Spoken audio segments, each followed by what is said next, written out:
Muito bem. Em relação ao direito diplomático, temos uma temática agora muito importante, mostrar aqui para vocês. Garantias e privilégios dos diplomatas.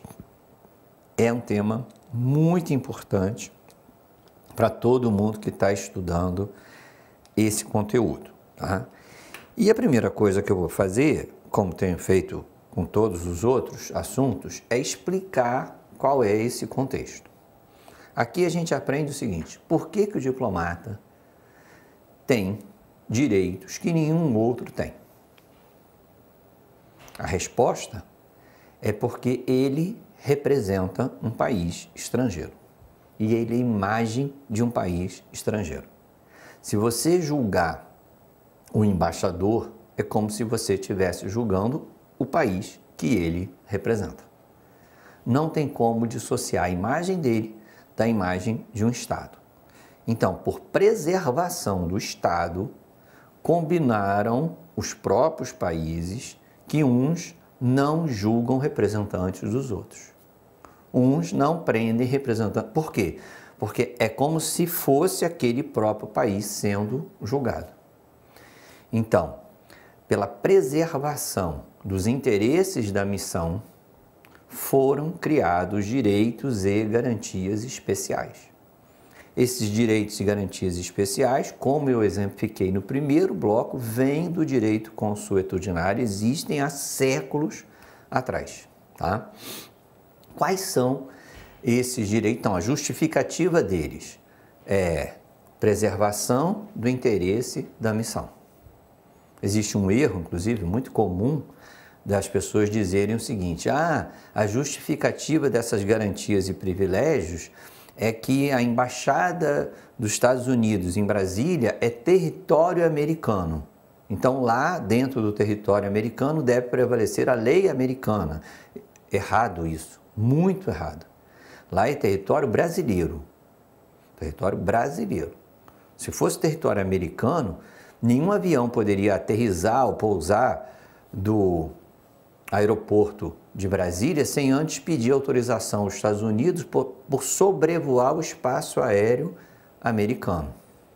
Ali é território brasileiro, só que protegido pelos interesses da missão. Então, não existe teoria da extraterritorialidade para justificar as garantias e privilégios. O que existe é a teoria dos interesses da missão. E aí, para que a missão tenha seus interesses preservados, há 3 grandes garantias. No nosso material eu trouxe cada uma delas, os artigos aqui, ó, os artigos do tratado que cuidam de cada uma delas, tá?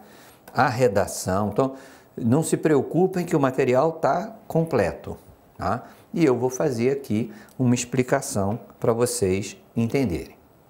Primeira dessas garantias, inviolabilidade. O que é inviolabilidade? Tá?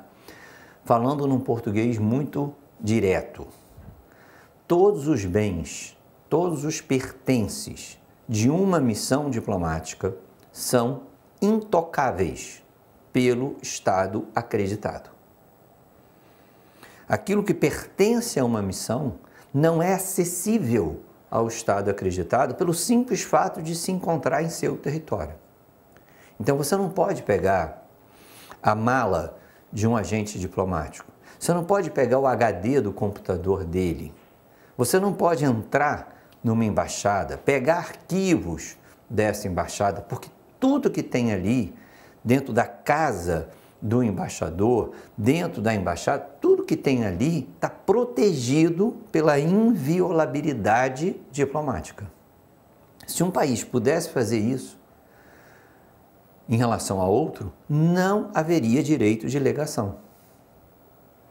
Porque os países não criariam missões permanentes nos outros, se soubessem que os documentos que lá preservam estariam acessíveis às autoridades locais. Não haveria diplomacia como nós temos nos dias atuais. Não haveria desenvolvimento das relações internacionais. Então, inviolabilidade é isso. É você não permitir que pertences, que bens que integram o interesse de uma missão diplomática sejam acessíveis ao Estado que a recebe. Não pode um juiz, um desembargador, um ministro de tribunal, quem quer que seja, determinar uma busca e apreensão dentro de uma embaixada, porque ela é inviolável, ela é intocável. Você não pode exercer este poder dentro da missão diplomática. Inviolabilidade tem, portanto, esse sentido, esse contexto. É muito importante vocês assim entenderem. E aqui no material eu venho explicando quais são os artigos da convenção, tá? Quais são os locais que têm essa garantia, tá? E aí há inclusive uma discussão na doutrina. Metade da doutrina acha que essas garantias são da embaixada e também dos consulados, e outra metade entende que os consulados não estão abrangidos, tá? Então há pessoas, doutrinadores, estudiosos, que defendem que se estenda também aos consulados a inviolabilidade das embaixadas, e há outros que defendem o sentido contrário. Isso não poderia ser objeto de uma prova porque há uma divergência da doutrina. Não há uma jurisprudência definida sobre essa temática, tá? Bem, seguindo aqui, já expliquei inviolabilidade, vou explicar a segunda garantia, que é a imunidade de jurisdição local, tá? Vamos entender também como é que funciona, todos os aspectos de direito positivo, todos os artigos, toda a sua extensão estão nesses artigos 31, 32 da Convenção de Viena, e está aqui até 69 no material, gente, corrijam por favor, é 61, tá? É Convenção 1961. 69 é o Tratado sobre Direito dos Tratados e não de Direito Diplomático. Então, como é que funciona a imunidade de jurisdição local? Fácil de entender, desde que vocês entendam o seu sentido. Eu, Marcelo, sou nomeado embaixador do Brasil em Roma. Então, sou embaixador do Brasil na Itália. Lá na Itália, em Milão, sexta-feira, de madrugada, eu vou a um pub, fico embriagado, me envolvo numa briga e cometo lesão corporal em um italiano. Estou exagerando. Sexta-feira, de madrugada, embriagado e cometo um crime. Eu, embaixador do Brasil na Itália, não serei julgado pela justiça italiana. O fato aconteceu lá, eu não estava no exercício da missão, estava bêbado, excedi, cometi um crime, e mesmo assim eu tenho imunidade de jurisdição local. Ou seja, pela lesão corporal que eu cometi, eu serei julgado no Brasil e não na Itália. Eu serei julgado no Estado acreditante, quer dizer, no Estado que me nomeou, que me enviou, no meu país, e não aonde eu cometi o delito. Esse é o sentido da imunidade de jurisdição local. Você preservar de julgamento, você afastar do poder judiciário local aqueles representantes diplomáticos do país. Tá? Essa imunidade, ela precisa ser entendida em várias de suas esferas. Primeiro, ela é ampla, envolve direito penal, civil, administrativo, trabalhista. Segundo, ela independe da pessoa estar em missão ou não estar em missão, por isso que eu dei esse exemplo. Terceiro, ela não é da pessoa do diplomata, mas do país que o diplomata representa. Isso significa dizer que o diplomata não pode renunciá-la, mas o Estado pode.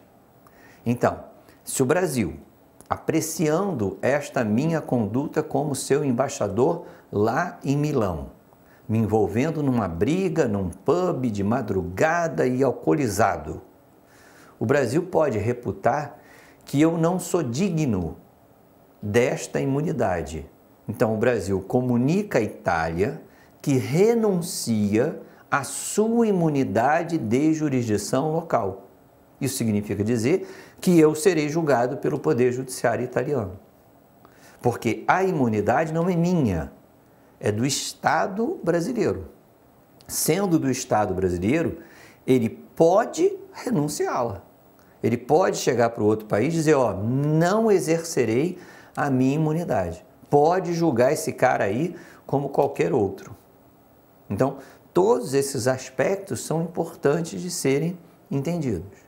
E outra coisa essencial, voltando aqui ao material, a gente tem imunidade de jurisdição local.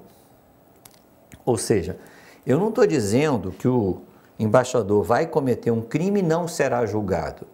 Eu estou dizendo que ele não será julgado no local aonde o fato ocorreu. Mas ele vai ser julgado no seu país de origem. Tá? A própria convenção traz exceções, tá? Não se tratar de ação real sobre imóvel privado, ação sucessória no qual o agente figure, ação referente a qualquer profissão liberal ou atividade comercial, tá? Isso são exceções em que ela não vai operar, tá? A própria convenção diz que o agente não é obrigado a prestar depoimento como testemunha, tá? A imunidade de jurisdição do agente diplomático não o isenta da jurisdição do Estado acreditante. Aquilo que eu falei, a imunidade é para o local. Agora, ele não será julgado no Estado acreditado, mas será julgado no Estado acreditante. Não é imunidade de jurisdição, é imunidade de jurisdição local, é para o local. Então, naquele exemplo que eu dei, eu não vou ser julgado lá na Itália, onde eu cometi um crime num pub, mas eu serei julgado no Brasil. Não é eu não serei julgado, eu serei julgado, tá? Só que eu serei julgado no meu país de origem, tá? Então, funciona dessa maneira, assim como, repito, o agente diplomático não pode abrir mão da mesma. Só o Estado poderá fazê-lo, tá? Terceira garantia, isenção fiscal, prevista aqui nos artigos 23 e 34 da Convenção. Essa é muito simples. O Estado acreditante, o chefe da missão, estão isentos de todos os impostos e taxas nacionais, regionais ou municipais sobre os locais da missão de que sejam proprietários ou inquilinos, excetuados os que representam o pagamento de serviços específicos que lhes sejam prestados. Então, aqui é bastante simples. Essa isenção vale para impostos diretos, não vale para impostos indiretos. Então, se a embaixada tem conta de luz, tem que pagar a luz, tem que pagar telefone, tem que pagar internet. Tá? O que ela não vai pagar? Ela não vai pagar imposto de renda, não vai pagar ISS, CMS, PVA, imposto de transmissão. E a forma de fazer essa isenção, em termos práticos, é até mais simples do que na teoria.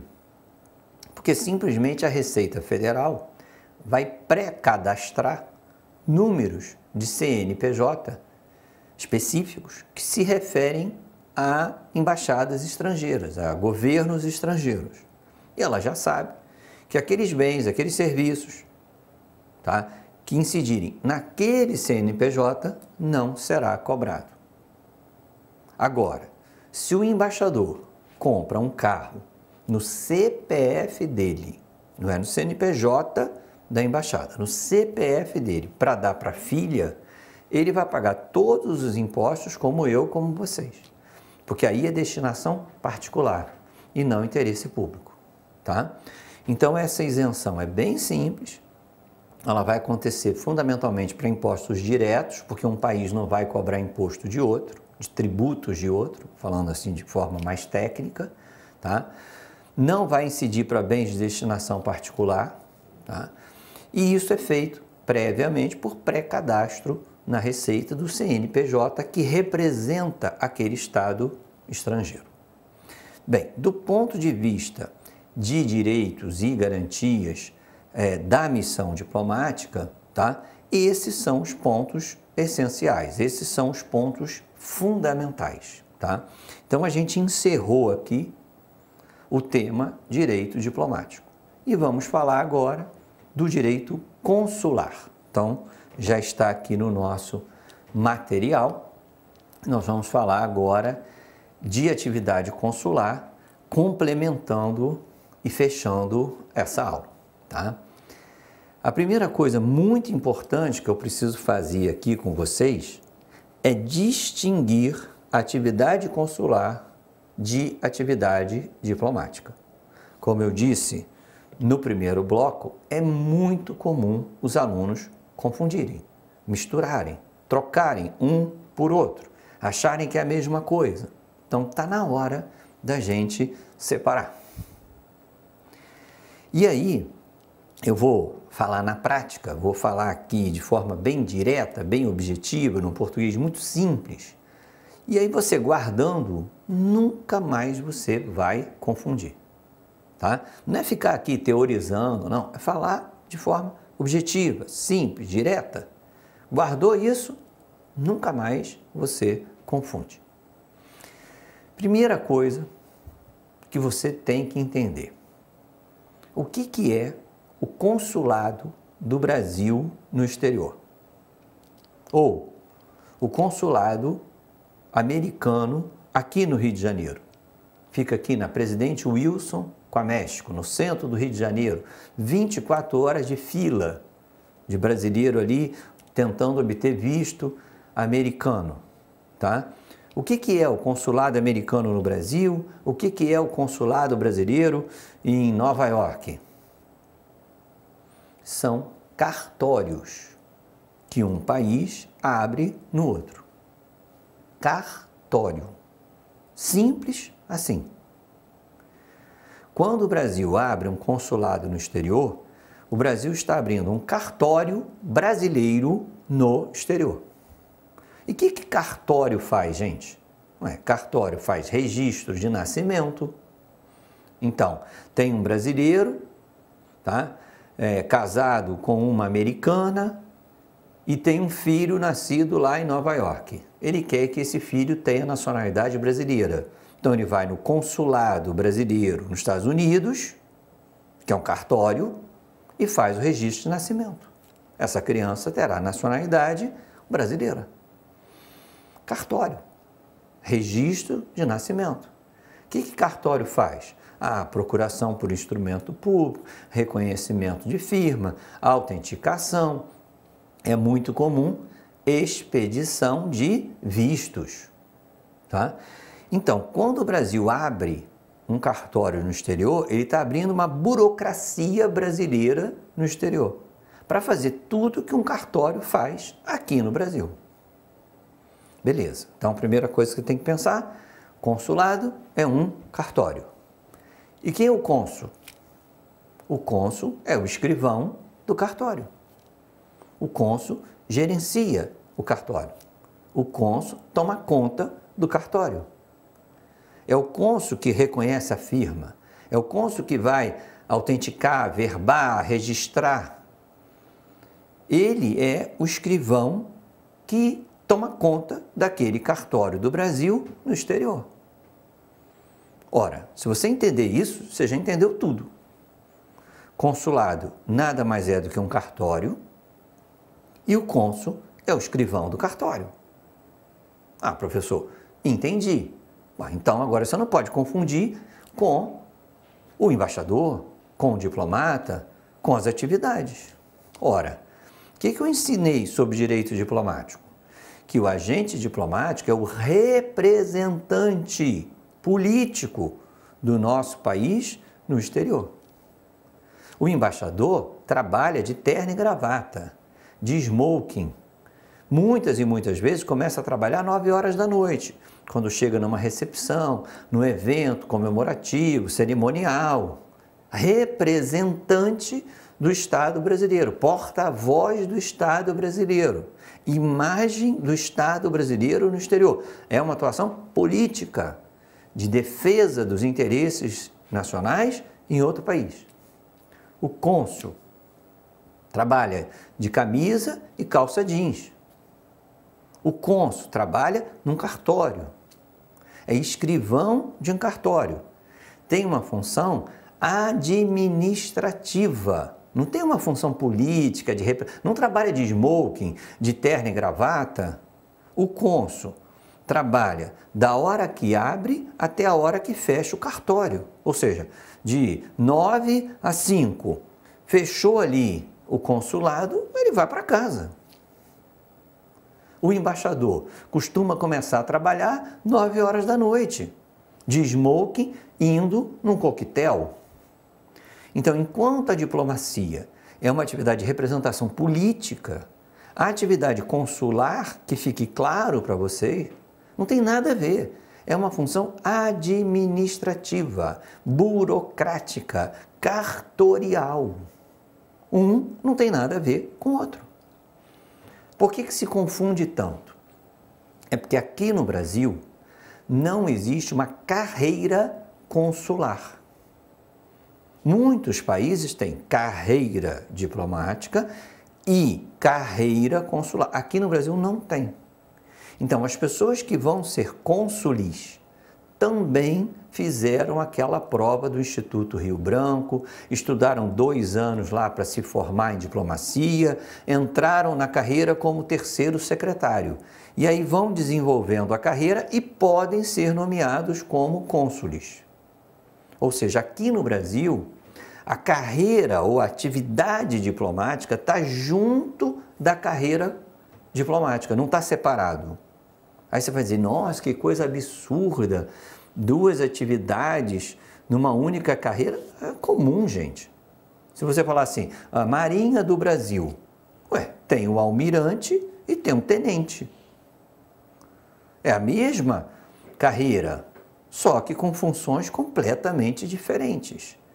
Fazendo aqui a comparação, o cônsul é o tenente, o embaixador é o almirante. É a mesma carreira, só que o embaixador está no topo da carreira, no máximo da carreira. O cônsul, não, é o tenente, tá?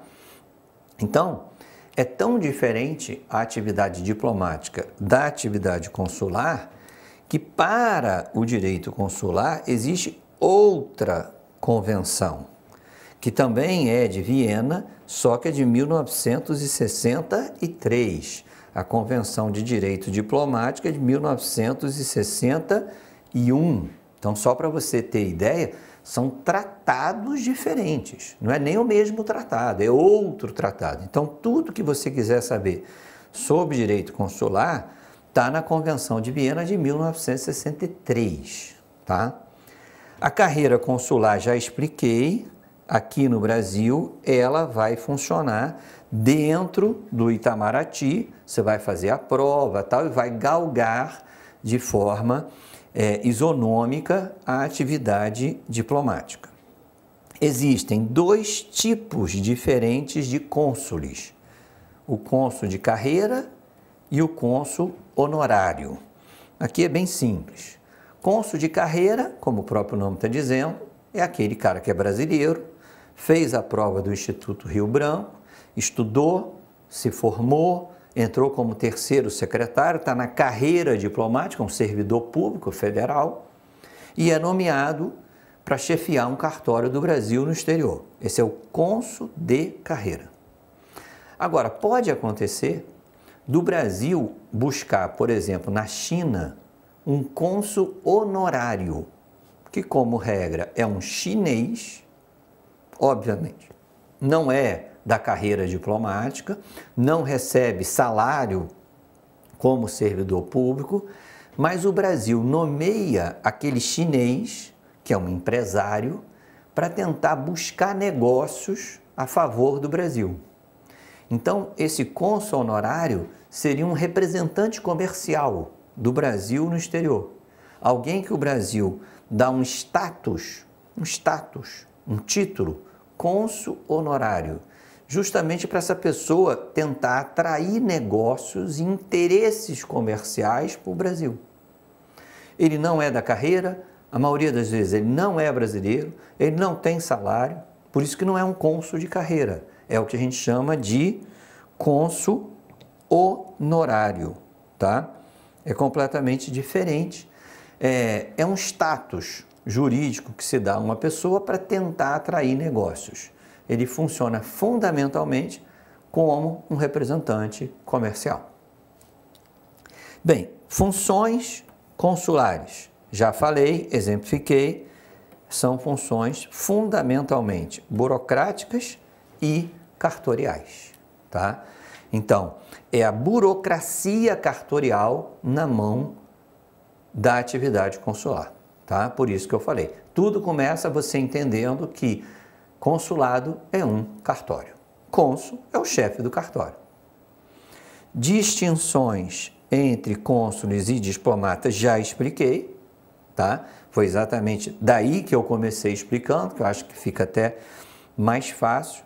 E em relação a privilégios e garantias, vocês vão guardar o seguinte: os cônsules têm imunidade de jurisdição local, inviolabilidade e isenção de impostos. Então, aquilo que eu ensinei para os diplomatas, os cônsules também possuem. Contudo, está aqui, ó, de maneira mais restrita.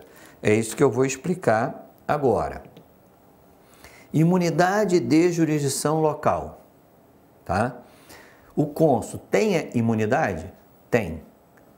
Para o exercício profissional e somente no exercício profissional. Fora do exercício profissional, ele não possui. Então, eu disse para vocês, dei esse exemplo. O embaixador pode estar num pub de madrugada, bêbado, cometeu um crime. Ele não é julgado. Agora, o cônsul, nas mesmas circunstâncias, será julgado no estado acreditado. Porque sexta-feira, de madrugada, bêbado, não tem nada a ver com a função consular. Agora, na atividade profissional dele, lá de 9 a 5, que é o funcionamento do cartório, do consulado, ali ele possui, tá, imunidade de jurisdição local.